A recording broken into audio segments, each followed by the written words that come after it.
మణికి లోపల కాఫీ పడగానే హాస్పిటల్లో తాను చేయవలసినటువంటి పని ఏమిటి అని ఆలోచించి హాస్పిటల్కి వెళ్ళి, ఇంకా హాస్పిటల్కి వెళ్ళింది అంటే మనకి అర్థమవుతుంది.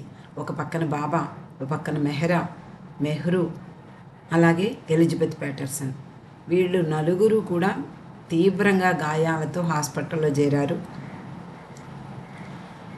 వెంటనే ఆమె మణి పనిలో పడింది. తర్వాత ఆమె ఆలోచించుకుంటూ ఉంటుంది, ఏమని, బాబా తనకు తీవ్రంగా దెబ్బలు తగలకుండా కాపాడింది ఎందుకు అంటే, అందరికీ, అలా గాయపడిన వారందరికీ సహాయం చెయ్యడానికే అని గ్రహించింది. అంతలోనే మరోసారి మరో రకంగా కూడా అనుకునేది.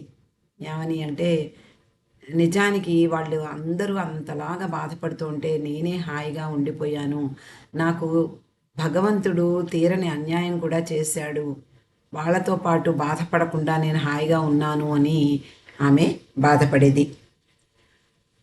సరే, ఐవీ జ్యూస్ని ప్రేగ్ హాస్పిటల్కి రమ్మనమని టెలిగ్రామ్ ఇచ్చారు. ఆవిడ వచ్చింది.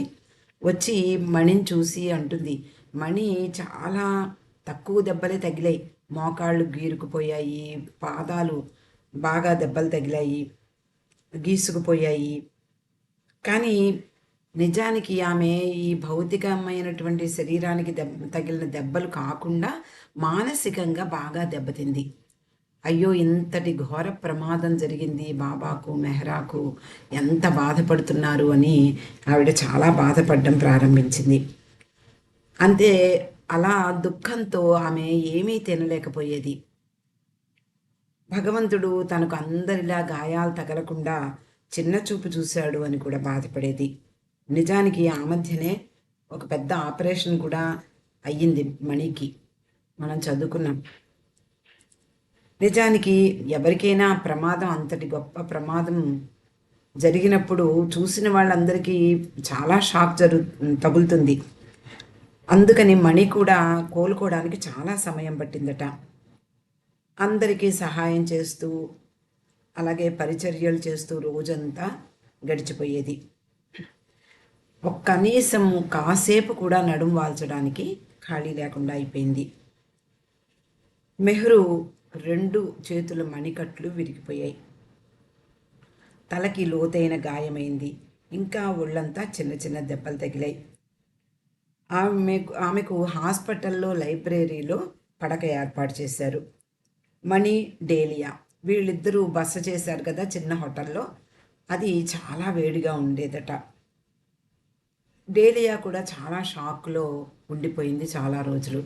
మణి, ఈ డేలియా వీళ్ళిద్దరూ ఎప్పటికప్పుడే ఆకలి లేదు, మూడ్ లేదు అంటూ సరిగ్గా తినేవారు కాదు. ఏదో ఒక సూప్ తాగేసి ఆ పూట గడిపేసేవారు.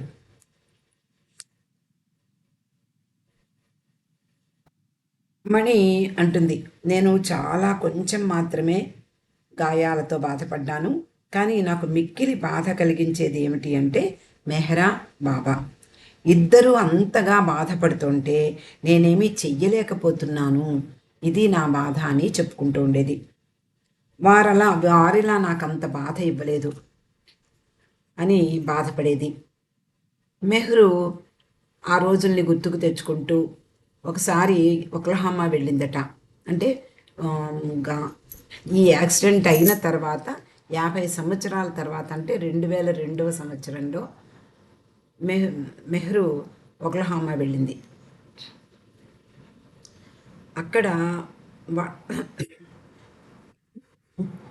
వాళ్ళతో తన అనుభవాల్ని పంచుకుంది. బాబా అలాగే మెహ్రా వీళ్ళందరూ కూడా ఈ గాయాలు, అంటే ఈ అనుకోకుండా జరిగినటువంటి యాక్సిడెంట్ ప్రమాదం కారణంగా చాలా బాధలు అనుభవించారు. కాబట్టి కొన్ని రోజులు హాస్పిటల్లో ఉండి రావడము, ఆ దెబ్బలు తగ్గడానికి చాలా సమయం పట్టింది. ఇవన్నీ చూసి అస్తమాను డాక్టర్ల దగ్గరికి వెళ్ళడం, ఎక్స్రేలు తీయించుకోవడం, వీటన్నిటికీ ఎప్పుడు దాంతోటే సరిపోయేది. అలా వాళ్ళిద్దరూ చాలా, ఆ ప్రమాదం యొక్క ప్రభావం వాళ్ళ మీద చాలా ఉంది. మెహ్రాలో కూడా చాలా మార్పు వచ్చింది. మానసికంగా ఆమె చాలా సున్నితంగా తయారైంది. చిన్న విషయాలు విన్నా కూడా ఆమె చాలా స్పందించేదట.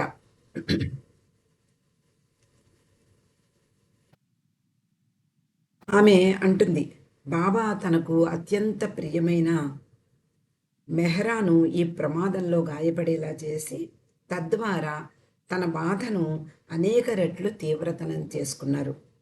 ఆయన జీవితమంతా కూడా ప్రపంచ బాధలను భరించడానికే సరిపోయింది. బాబా ప్రేమ కారణంగా ఏం చేశారు అనేది మన ఊహకు అందదు. అటువంటి ప్రియతముడైనటువంటి దైవీ ప్రీతముడైనటువంటి మెహర్ బాబా చేసినటువంటి కార్యం, ఆ విశ్వకార్యం ఏదైతే ఉందో అది మన ఊహకు కూడా అందదు. ఆయన ప్రేమను అంచనా వేయలేము అంటూ ఆమె ఉపన్యసించింది మెహ్రు. ప్రేగ్ అనేటటువంటి ఆ చిన్న పట్టణంలో చిన్న హాస్పిటల్ అది. అందులో డాక్టర్ బుర్లేసన్ తన భార్యా బిడ్డలతో పక్కా ఇంట్లోనే నివసిస్తూ ఉన్నాడు. మణి ఆ డాక్టర్ కుటుంబంతో చాలా స్నేహంగా ఉండేది. నిజానికి ఆమె స్వభావం కూడా అంతే. ఎక్కడికి వెళ్ళినా నలుగురితోటి కలిసిపోయేది. స్నేహంతో అందరినీ పలకరించేది. నిజానికి ఆ రోజుల్లో ఎన్నడూ లేని విధంగా ఆమె ఒంటరిదైపోయింది. ఎందుకు అంటే బాబా వెనకాతల నడవడము, బాబా వెనకే ఉండడము, బాబా ఏం చెబితే అది చెయ్యడము, ఇదే పని మండలి వాళ్ళకి. కానీ ఒక్కసారిగా వాళ్ళందరూ కూడా హాస్పిటల్లో ఉన్నారు. ఈమె అటు ఇటు పనులన్నీ చేసుకుంటూ వాళ్ళకి ఏం కావాలో అందిస్తూ సపర్యలు చేస్తూ సతమతమవుతుంది. ఆ సమయంలో ఆమె నేను ఒంటరినైపోయానేమిటి అని బాధపడేది. ఎన్నడూ ఎప్పుడూ బాధపడని విధంగా మణి యాక్సిడెంట్ జరిగిన తొలి రోజుల్లో చాలా బాధపడింది. డాక్టర్ భార్య కూడా, అంటే డాక్టర్ బుర్లేసన్ భార్య మణిని చాలా ఆదరించింది.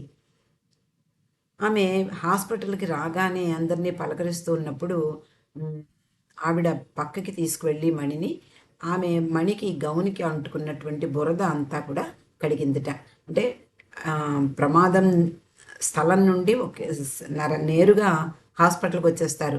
ఆ తర్వాత హోటల్ రూమ్ తీసుకునే వరకు వాళ్ళు బట్టలు కూడా మార్చుకోలేదు. కాబట్టి డాక్టర్ భార్య చాలా సహాయం చేసింది. అంతేకాకుండా ఆమెను ఆ షాక్ నుండి బయటపడేలా చేసింది. మొదట హాస్పిటల్కి వెళ్ళగానే మణి, మెహ్రా అలాగే బాబా వీళ్ళని చూసి డాక్టర్ కొరకు పరిగెత్తింది. ఆ సమయంలో మణి మెహ్రా, ఎలిజబెత్ లేక బాబాతో ఎప్పుడూ కూర్చుని ఉండేది. అంటే వాళ్ళకి ఎప్పుడు ఏం కావాలో సహాయం చేస్తూ ఉండేది. తర్వాత అందరితోటి స్నేహం కూడా ఆటోమేటిక్గా ఆమె చేసేది. నిజానికి ఆమె స్వభావం అది. అలా తొందరలోనే అక్కడ సిబ్బంది అందరితోటి స్నేహం చేసింది మణి. గాయపడిన వాళ్ళు, అంటే ఈ నలుగురు విశ్రాంతి తీసుకునే సమయంలోనూ లేదా వాళ్ళు నిద్రపోతున్న సమయంలోనూ మణి ఖాళీగా ఉన్న సమయంలోనూ డాక్టర్ ఇంటికి వెళ్ళి వాళ్ళ పిల్లలతో ఆడుకునేది. వారింట్లో ఉన్నటువంటి ఆటోమేటిక్ వాషింగ్ మెషిన్ మణిని ఆకట్టుకుంది. ఈ రోజుల్లో మనందరికీ తెలుసు. కానీ 52 సంవత్సరంలో ఇండియా అంత పురోభివృద్ధి చెందినటువంటి దేశం కాదు. కాబట్టి ఇండియాలోని లేని వస్తువులన్నీ కూడా అమెరికాలో కనిపిస్తూ ఉండేవి. అలాగే 70-80 దశకంలో, అంటే బాబా శరీరం వదిలిపెట్టిన తర్వాత మణి మిసెస్ బుర్లేసన్, అంటే డాక్టర్ భార్య నుండి వచ్చినటువంటి ఉత్తరాలకు ఆమె చాలా శ్రద్ధగా సమాధానం ఇచ్చేది. ప్రేమ, ఆప్యాయత రంగరించి ఆ ఉత్తరాలను వాళ్ళకి పంపించేది. డాక్టర్ భార్య మెహ్రాను ద లేడీ అని పిలిచేది. ఆవిడ అంటాం కదా, అలా ద లేడీ అని పిలిచేది. ఇండియా వెళ్ళాక కూడా ఆమె మెహ్రా ఎలా ఉందో తనకు తెలియపరచాలి అని మణికి పదే పదే చెప్పింది. మణి అడిగింది, మరి ఇంత పెద్ద ఆపరేషన్లు అయ్యాయి, గాయాలకు చికిత్స ఇవన్నీ జరిగాయి కదా, మరి ఆవిడ ఎలాంటి పరిస్థితులను ఎదుర్కోవడానికి అవకాశం ఉంది, అంటే పోస్ట్ ఆపరేషన్ ఎఫెక్ట్స్ ఎలా ఉంటాయి అని అడిగింది డాక్టర్ భార్యని. అయితే ఎందుకు అడిగింది అంటే, ఏదైనా చిట్కాలు లేదా ఏం చెయ్యాలో ఆ సమయంలో ఇలా చెయ్యండి అలా చెయ్యండి అని డాక్టర్లు చెప్తూ ఉంటారు. కాబట్టి బుర్లేసన్ భార్యను కూడా మణి అడుగగా ఆమె అంటుంది, మరి ఇలాంటి పెద్ద ప్రమాదం నుండి బయటపడింది, ఆపరేషన్ అయింది, అలాగే చికిత్స కూడా జరిగింది. ఆమె తలకి గాయం అవడం వల్ల ఎక్కువగా తలనొప్పితో బాధపడవచ్చు అని చెప్పిందట. కానీ మెహ్రాకు బాబా దయ వల్ల ఏమీ అలాంటి బాధలేమీ లేవు. నిజానికి మణి అంటుంది, నిజానికి నాకు తలనొప్పి వచ్చేది, మా పనులన్నీ చేసి టెన్షన్లో నాకు తలనొప్పి వచ్చేది అని చెప్తోంది. బాబా కృపతో మెహ్రాకు ఎటువంటి బాధలు లేవు. చాలా అరుదుగా మెహ్రా అనేదట, నా తలలో ఏదో బిగుతుగా ఉన్నట్లుగా ఉంది అని చెప్తూ ఉండేది. ఆ బుర్లేసన్ భార్యకు ఈ విధంగా ఉత్తరం రాసింది మణి. ఇలా అంటోంది మెహ్రా, ఏదో బిగుతుగా ఉంది అంటోంది అని ఆ విషయం రాయగా ఆమె, నిజానికి ఆ తలనొప్పి విపరీతంగా తలనొప్పి ఉంటుంది అనుకున్నాను, కానీ ఎంత అద్భుతం, నిజంగా నమ్మశక్యంగా లేదు, ఆ మాత్రంగా ఆమె కోలుకుంది అంటే చాలా ఆశ్చర్యంగా ఉంది అంటూ ఆమె కూడా మణికి ఉత్తరం రాసింది. అయితే అమెరికా ప్రజల యొక్క గొప్పతనం, వాళ్ళల్లో ఉండేటటువంటి ప్రేమ, దయాగుణం, వీటన్నిటినీ మణి చాలా అబ్జర్వ్ చేసింది. మరి ఎప్పుడు హాస్పిటల్కి వెళ్ళి రావడము, అలాగే తర్వాత మెట్టల్ బీచ్కి వచ్చిన తర్వాత కూడా వీళ్ళకి మణి మెహ్రాకి బాబాకి సహాయం చేయడం కోసం ఎన్నో పనులు నిర్వహించవలసి వచ్చేది. కాబట్టి ఎక్కువగా బయట వాళ్ళతో ఇంటరాక్ట్ అయ్యేది. అందువలన అమెరికా ప్రజల గురించి కూడా ఆమెకు మంచి అవగాహన, అలాగే మంచి ఇంప్రెషన్ కూడా కలిగింది. అమెరికాలో బాగా నచ్చిన విషయం ఏమిటి అని ఎవరైనా అడిగితే మణి ఏమనేదంటే, మొదట అక్కడి ప్రజలు చాలా మంచివాళ్ళు, బాబా ప్రేమికులు కాకపోయినా ఆ కొత్త వాళ్ళు చాలా స్నేహపూర్వకంగా ఎక్కడికి వెళ్ళినా సౌమ్యంగా చక్కగా మాట్లాడతారు. రోడ్డు మీద వెళ్ళేవాళ్ళు, ఆ హాస్పిటల్లో ఉండేవాళ్ళు, హాస్పిటల్కి వచ్చిన వాళ్ళు, ఆ చుట్టుపక్కల వాళ్ళందరూ కూడా చాలా స్నేహపూర్వకంగా ఉన్నారు. అందరూ అన్ని చోట్ల కూడా స్నేహంగానే ఉండేవారు. విమానంలో మణి వెనకాతల సీట్లో ఒక ఇద్దరు భార్యాభర్త కూర్చుని ఉన్నారు. ఏదేదో మాట్లాడుకుంటున్నారు వాళ్ళు. ఈ మణిని చూసి, నువ్వు ఎప్పుడైనా అమెరికా వచ్చినప్పుడు మా ఇంటికి రా, మేమంతా అమెరికా అంతా కూడా తిప్పి చూపిస్తాము అని చెప్పారట. మణి నవ్వి, నేను ఒక్కదాన్ని కాదు, మేము మా బృందంతో వచ్చాము కాబట్టి థ్యాంక్ యూ అని చెప్పి విరమించింది. అలా వాళ్ళు ప్రేమ, స్నేహము అంటే వాళ్ళు ప్రాణం పెడతారు. వాళ్ళ యొక్క ఆ దయార్ద్ర హృదయానికి నాకు ఆశ్చర్యం కలిగింది. అలా వాళ్ళ గురించి అనేక విషయాలు మణి చెప్తూ ఉండేది. మణి అంటోంది, నాకు ఇంకా బాగా గుర్తు, బాబా ఉన్న హాస్పిటల్కి మోటెల్ అంటే హోటల్కి మధ్య అటు ఇటు తిరిగేది మణి. అంటే ఏదైనా అవసరం వస్తే హోటల్కి వెళ్ళి తను స్నానం చేయడము అలాంటివన్నీ అక్కడికి చేసి మళ్ళీ వచ్చి వీళ్ళకి అటెండ్ అయ్యేది. అందువలన అటు ఇటు నడిచి పెడుతూ ఉండడము, అనేక ఇళ్ళ వరుసలన్నీ వరుసగా చిన్న చిన్న చిన్న ఇళ్ళు ఉండేవి, అంటే అది పల్లెటూరు కాబట్టి అలా నడిచి రావడం చాలామంది చూస్తూ ఉండేవారు. ఒకరోజు మణి కోసం అక్కడ ఉన్నటువంటి, అంటే ఒక ఇంట్లోనూ రెండింట్లోనూ పిల్లలు అందరూ కలిసి రోడ్డు మీదకి వచ్చి ఒక బుట్ట పట్టుకుని నిలబడి ఉన్నారట. మణి ఆ రోజు చాలా లేటుగా వచ్చింది. ఎందుకు అంటే వాళ్ళ ఇంట్లో కుక్క పిల్లల్ని పెట్టింది. ఆ కుక్క పిల్లల్ని ఈమెకు చూపించడానికి వాళ్ళు అందరూ కూడా బుట్టలో ఆ పిల్లల్ని పెట్టుకుని ఈ బయట రోడ్డు మీద మణి కోసం నిలబడి ఉన్నారట ఆ పిల్లలు. అలాగే వాళ్ళ తల్లిదండ్రులు కూడా బయటకు వచ్చి మణిని పలకరించి ఆ కుక్క పిల్లల్ని చూపించి చాలా సంతోషించారు. వాళ్ళు తరచూ ఆ గాయపడిన వాళ్ళు, మీ అన్న లేకపోతే మీ మెహరా వీళ్ళందరూ ఎలా ఉన్నారు, గాయపడిన వాళ్ళు ఎలా ఉన్నారు అని ఎప్పుడూ అడుగుతూ ఉండేవారు. మోకాలికి దెబ్బ తగలడం వలన మణి చాలా రోజులు కర్ర పుచ్చుకుని నడిచేది. రోడ్డు మీద వెళ్ళేవారు కూడా ఈ కర్ర పట్టుకుని నడవడం చూసి ఏదో చాలా పెద్ద దెబ్బ తగిలింది అని భావించి వాళ్ళు ఆగి లిఫ్ట్ కావాలా అని కారులో వెళ్ళేవారు, అడిగేవారట. అలాగే కొంతమంది బయటికి వచ్చి గుడ్ మార్నింగ్ చెప్పి ఒక పువ్వు, అంటే సాధారణంగా మనకి ఇండియాలో అయితే పువ్వులు దేవుడికి సమర్పిస్తూ ఉంటాం మనం, కానీ అక్కడ వాళ్ళు దేవుడికి ఉపయోగించరు పువ్వులని. అందానికి లేకపోతే ఇంటి డెకరేషన్కి వాడుకుంటారు న్యాచురల్ ఫ్లవర్స్ అన్నీ.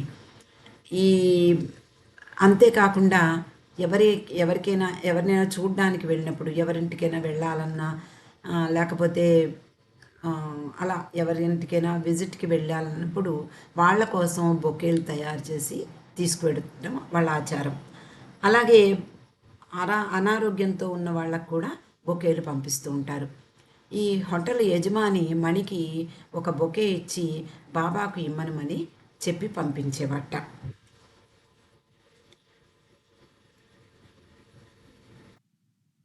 మణికి అనుకోని ప్రదేశాల్లో కూడా ఇలాంటి అనుభవాలే ఎదురయ్యాయి. అమెరికా వారు స్వభావ సిద్ధంగా సహజంగానే స్నేహపూర్వకంగా ఉంటారు. అలాగే న్యూయార్క్ వెళ్ళారు వీళ్ళు. అంటే ఇక్కడ ఈ ప్రేగ్ హాస్పిటల్ నుంచి మెర్టిల్ బీచ్ వెళ్ళారు. అక్కడ నుండి న్యూయార్క్ వెళ్ళారు. అక్కడ సంగతి ఇక్కడ చెబుతోంది మణి. న్యూయార్క్ వెళ్ళినప్పుడు కూడా ఇలాంటి సంఘటనే ఎదురైంది. అక్కడ హాస్పిటల్లో మెహరాకి ఎక్స్రే తీయించాలని వెళ్ళారు. ఒక క్లినిక్ వెళ్ళారు.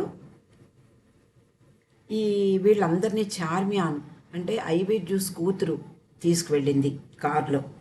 అక్కడ అంటే పెద్ద పెద్ద సిటీస్లో ఎక్కువ పార్కింగ్ లాట్స్ ఉండవు. అంటే ముఖ్యంగా న్యూయార్క్లో అస్సలు పార్కింగ్ దొరకదు, చాలా కష్టపడాలి. కాబట్టి క్లినిక్కి తీసుకువెళ్ళి కార్ని పార్క్ చేసి వస్తాను అని చెప్పి ఎంతో దూరంలో ఉంటాయి, ఒక్కొక్కసారి 2 మైళ్ళు నడవాల్సి వస్తుంది కార్ ఎక్కడో పెట్టి.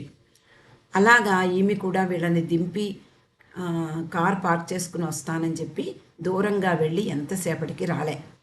అప్పుడు చాలా సమయం పట్టింది. అందరూ కూర్చుని ఉన్నారు. ఎందుకో మణికి చాలా దాహం అనిపించింది. అందరికీ కూడా అలాగే ఉంది. అప్పుడు మణి నేను బయటికి వెళ్ళి ఏదైనా మంచినీళ్ళు దొరుకుతాయేమో అని చూస్తాను అని బయటకు వచ్చింది. నిజానికి అమెరికాలో ఒక విషయం ఏమిటి అంటే, మనకి ఏదైనా కావాలి అంటే చిన్న చిన్న చిల్లర మనకి ఎగ్జాంపుల్గా ఒక 2 అరటిపళ్ళు కావాలనుకోండి, ఏదైనా చిన్న కిళ్ళి కొట్టుకెళ్ళి ఓ 2 అరటిపళ్ళు కొనుక్కుంటాం.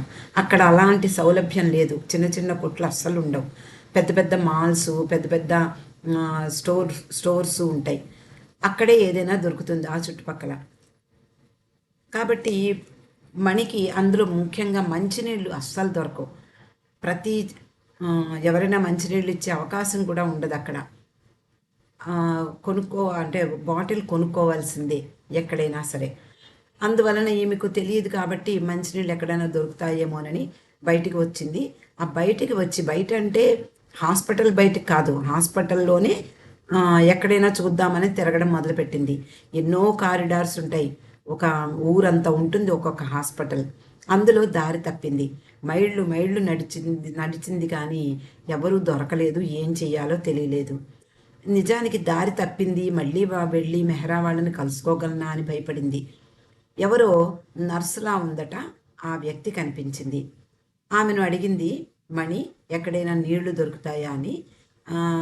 మణి వైపు చూసి ఇదేమిటి నీళ్లు దొరకడం ఏమిటి అని, అంటే వాళ్ళకి అలాంటి అవకాశాలు ఉండవు అక్కడ. కాబట్టి పర్వాలేదులే నేను చూపిస్తాను రా అని చెప్పి మణిని తీసుకువెళ్ళి ఎక్కడికో అలా తీసుకువెడుతూనే ఉంది. సాఫ్ట్ డ్రింక్స్ అంటే మనకి కోకోకోలా అలాంటివి ఉంటాయి కదా, ఆ మెషిన్స్ ఉంటాయి. మిషన్స్లో కాయిన్ వేస్తే అది ఓపెన్ అవుతుంది, మనకు ఏది కావాలో తీసుకోవచ్చు. ఆ డబ్బా దగ్గరికి తీసుకువెళ్ళి ఏం కావాలో తీసుకోండి. కొన్నేమో మనీ తీసుకుంది, వాటిని తీసుకుంది. కానీ నిజానికి మణి దగ్గర డబ్బులు లేవు, మంచినీళ్ళు కూడా కొనుక్కోవాలని ఆమెకు తెలియదు. కాబట్టి డబ్బులు లేవు, ఏమీ లేదు, మరి ఏం చేయాలో నేను పే చేస్తానని మాత్రం అంటుంది. వద్దులే అని చెప్పి వచ్చిన ఆవిడే పే చేసి, అంటే డబ్బులు ఇచ్చేసి ఆమెను పంపించేస్తుంది. అప్పుడు మణి గ్రహిస్తుంది, బాబా పంపించినటువంటి వ్యక్తి ఈవిడ, లేకపోతే నా దగ్గర డబ్బులు లేకుండా ఎవరో ఎక్కడికో ఎందుకు తీసుకువెళ్తారు అని అనుకుంది. నిజానికి ఎప్పుడు కూడా వీళ్ళు డబ్బులు ఉంచుకోరు. నిన్న మనం చెప్పుకున్నాం, వీళ్ళ దగ్గర డబ్బులుండే అవకాశమే లేదు, అవసరం కూడా లేదు. మణి, నాజా, ఖుర్షద్, మాసి, అలాగే ఆర్నవాజ్, కేటి, నగ్గు, ఆలు, వీళ్ళందరికీ మణి, అంటే ఇండియాలో ఉన్నటువంటి వీళ్ళందరికీ మణి ఉత్తరం రాస్తుంది. అందులో వాళ్ళు రాసినటువంటి ఉత్తరం చేరిందని, మొత్తం ప్రతి చిన్న విషయాన్ని మీకు ఆల్మోస్ట్ అంతా కూడా రాస్తూనే ఉన్నాను. ఎప్పటికప్పుడు మీకు సమాచారం తెలియపరుస్తూనే ఉన్నాం. ఇప్పుడు మేము మెర్టిల్ బీచ్లో యూపన్ జోన్స్లో ఉన్నాం. 3 రోజులైంది వచ్చి. భయంకరమైనటువంటి ప్రమాదం జరిగి 15 రోజులైంది. అపాయం దాటింది. ఇక అందరూ కోలుకోవాల్సి ఉంది. ప్రమాదం తప్పింది, కానీ ఆ గాయాల వల్ల కోలుకోవడానికి చాలా టైం పడుతుంది.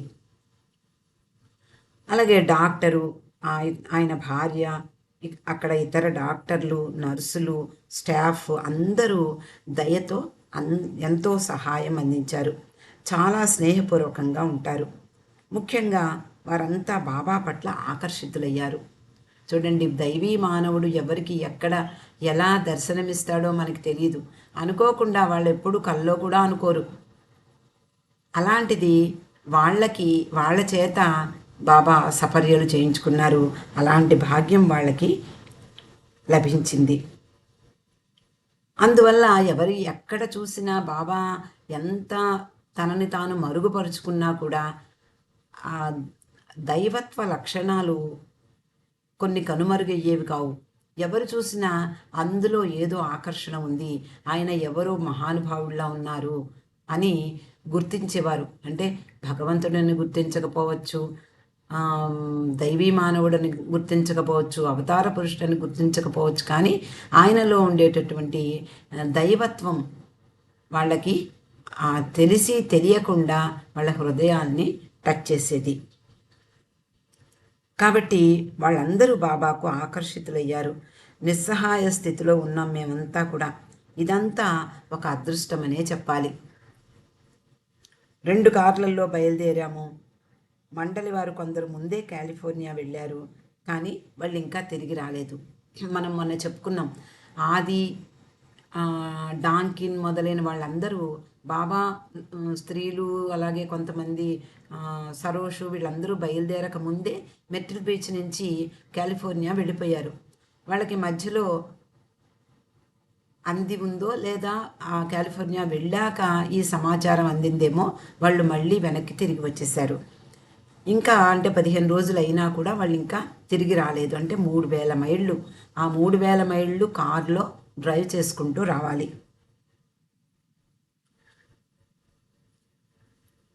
మొదటి వారం అంతా కూడా మణి రాస్తోంది, ఎంత నరకం చూసామంటే అంత నరకంగా అనిపించింది. సరోష్ అందరికీ టెలిగ్రాములు పంపించాడు. డబ్బు కూడా లేదు మా దగ్గర. చెక్కులు సైన్ చేసే ఎలిజబెత్ నిస్సహాయ స్థితిలో ఉంది. ఆమె చేతి వేళ్లు కదలటం లేదు. ఎంత బాధగా ఉంటుంది. చెక్కు మీద సంతకం చేస్తే తప్ప డబ్బులు విడుదలవ్వవు. మేం పూర్తిగా నిస్సహాయ స్థితిలో, నిరాశామయ స్థితిలో ఉన్నాం. అంటే నవజీవనం ఇంకా మాకు సాగుతోంది అన్నట్లుగా ఉన్నాము అంటోంది. అన్ని విషయాలు వ్రాయలేకపోతున్నాను. బాబా, మెహ్రా, ఎలిజబెత్ చాలా గాయపడ్డారు. మెహ్రూకి నుదుటి మీద గాయానికి కుట్లు వేశారు. ఆమె రిస్ట్ అంటే 2 మణికట్లు ఫ్రాక్చర్స్ అయ్యాయి. ఒకదానికి కట్టుకట్టారు, మరో దానికి బ్యాండేజ్ వేశారు. ఎలిజబెత్ కారులో ఆమె చక్రం మధ్య ఉండిపోవడంతో పక్కటెముకలు, చేతులు విరిగిపోయాయి. 7 పక్కటెముకలు విరిగాయి. ఒక చెయ్యి ఆపరేషన్ చేశారు. ప్రస్తుతం మంచం మీదే ఉంది. అయినా ఆమె ముఖం మీద చిరునవ్వు చెదరలేదు. మెహ్రా నుదురు కూడా చాలా లోతైన గాయం అయ్యింది. కుట్లు వేశారు. చాలా గీసుకుపోయాయి. కనురెప్పలు బాగా వాచి కళ్ళు చాలా రోజులు తెరవలేకపోయింది. ఇప్పటికి కూడా ఆమె కొంచెం తెరవగలుగుతోంది, కాస్త నడవగలుగుతోంది.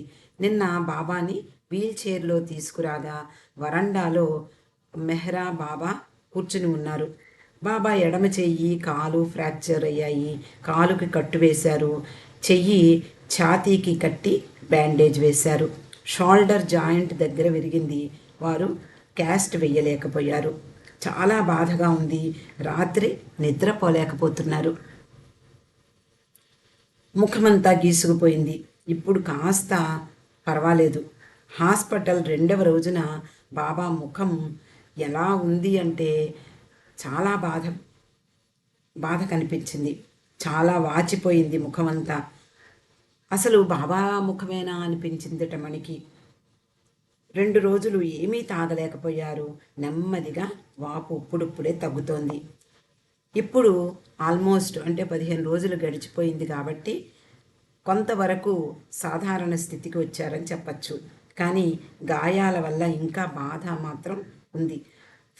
ఫ్రాక్చర్స్ అంటే ఎముకలు విరిగిపోవడం అనేది అది ఎంత బాధో మనం చెప్పలేం. ఇంకో 15 రోజుల్లో చేతికి వేసినటువంటి కట్టు విప్పుతారు. కానీ కాలుకి వేసినటువంటి ఆ ప్లాస్టర్ టైం పడుతుంది. వీల్ చైర్లో కూర్చోగలుగుతున్నారు బాబా. మంచం మీద అటు ఇటు తిరగలేక వెళ్ళకిలా పడుకుంటున్నారు. చాలా అసౌకర్యంగా ఉంది. సన్నగా అయిపోయారు బాబా. మనకి ఎప్పుడూ చెప్పే విషయమే. ఇది ఆయన వ్యక్తిగతమైన ఆపద. ఎప్పుడు బాబా, ఏమిటి బాబా నువ్వు అంత సర్వజ్ఞుడివి, సర్వశక్తివంతుడివి, నీకు ఏమిటి ఆపదలు అని ఎవరైనా ఇంకా మండలి వాళ్ళు ఎవ్వరూ ఎప్పుడూ అడగరు. ఎందుకు అంటే బాబా ఇచ్చకు వాళ్ళు తలవొగ్గి ఉన్నారు.